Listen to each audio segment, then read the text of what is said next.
I have to admit it. I've fallen in love with 6 stocks: Amazon, Google, Apple, Meta, Microsoft, and Nvidia. And sometimes when you fall in love with something, you make some bad decisions. And you wonder then, why'd they do that? What's happening here? So I decided this weekend I was going to put my love aside and I was going to do an in-depth analysis of these 6 stocks and come up with a price that I really think is fair. So that means I need to get into the fundamentals. I need to look at it as a business and say, how efficient are they and how good are they at what they're doing? And forget about the people and forget about the companies and forget about how you use them. How good are they at making money? And that's what I've done, and I want to share it with you because it opened my eyes up. It took one of my favorite companies and told me, why the hell would I want to own that? Best of Us Investors presents Carrie Griegmeyer.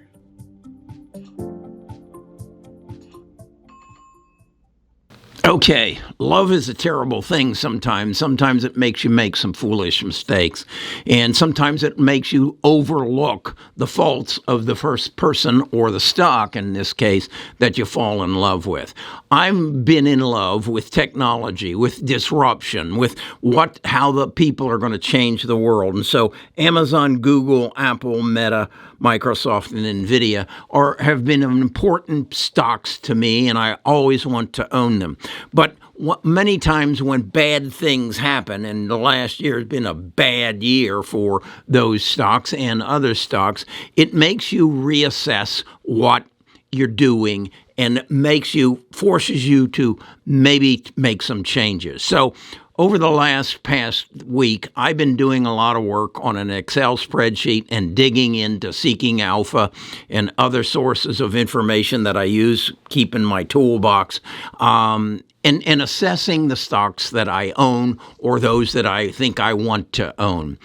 And I've come to some revelations. I've discovered, as an example, that I knew it, that Amazon has a 83 PE ratio compared to somebody like Apple, who's more like a 22.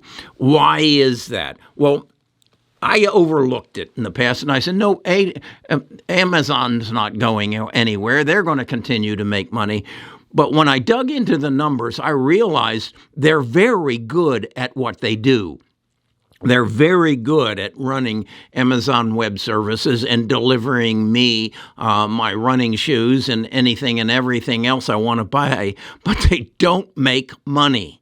They don't make money. They have tremendous sales. They have tremendous profits. They make money on but when it comes to the bottom line, they don't deliver. And that's why they have a PE ratio of 83, where I believe it should be somewhere in the 20s. So what I want to do is bring you up to speed with what I've done. And I want to share this Excel spreadsheet with you and see if I'm overlooking something. I want you to go into the comments and tell me, Gary, you're all wet on this. Amazon's what it should be. But I want to also review Google, Apple, Meta, Microsoft, and Nvidia. And in the future weeks, I'm going to be doing that for every stock that I'm considering. So let's go to the spreadsheet. Okay, here's the Excel spreadsheet that I built. And let me walk you through it. I've got the 6 stocks listed. Then I have their current price that is fed automatically in here. I have their PE ratio, their earnings per share, what I think their fair price would be if their earnings per share was 20.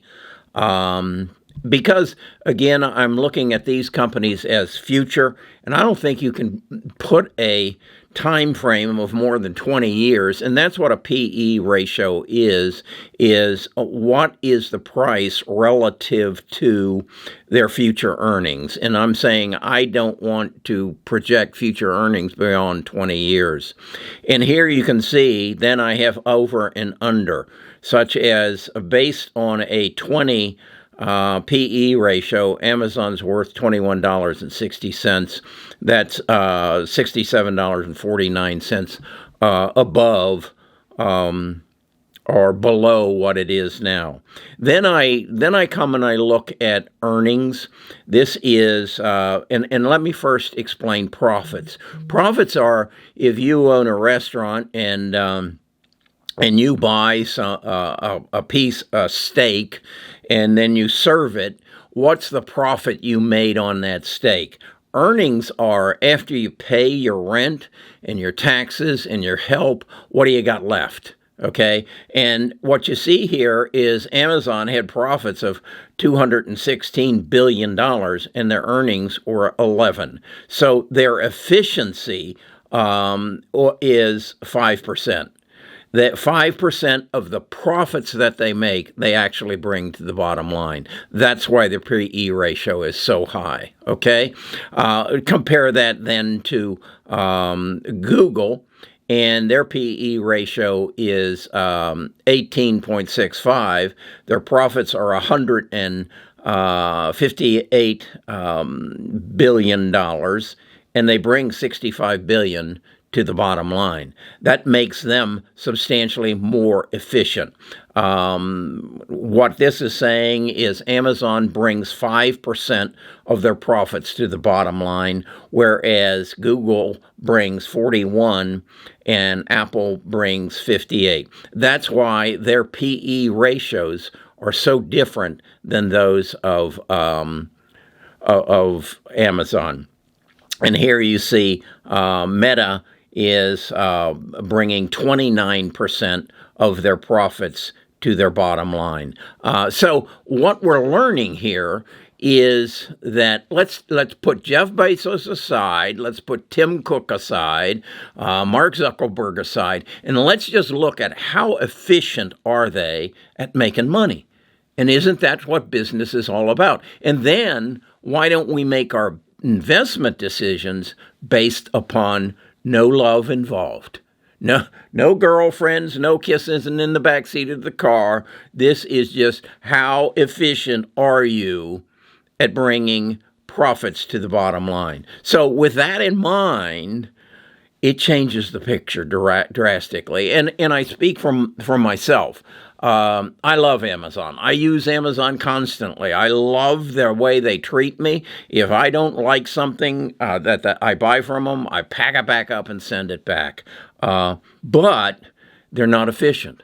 So how can I own them at $89 a share when relative to their competition? And again, I recognize that Amazon is in a totally different business than Google and Apple and Meta and Microsoft and NVIDIA, but they're all competing for my investment dollar. So it becomes important to me to put my emotions aside and say, which of these are the most efficient at doing what I need them to do, and that is make money. So that's where I'm at.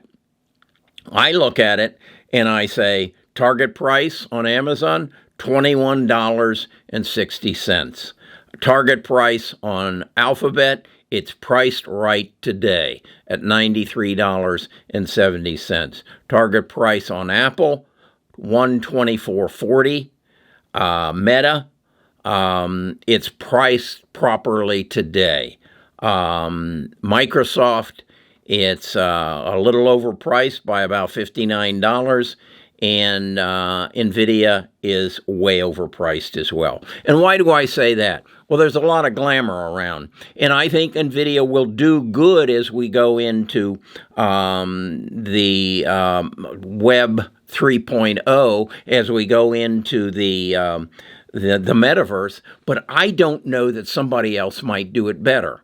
And I just don't see that I should be paying $170 for it when on an efficiency basis, it's only worth $47. So that's where I'm at this. This is the chart that I put together. This is how I'm going to evaluate stocks from this point on. I'm not going to fall in love anymore. I'm too old for that.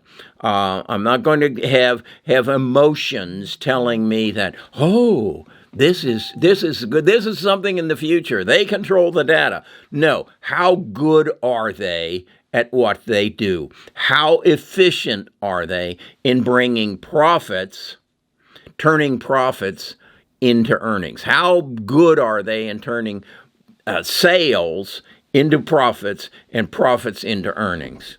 That's how I'm going to buy stocks from now on. If that interests you, you found a home. That's my work for the last week. I want you to critique it.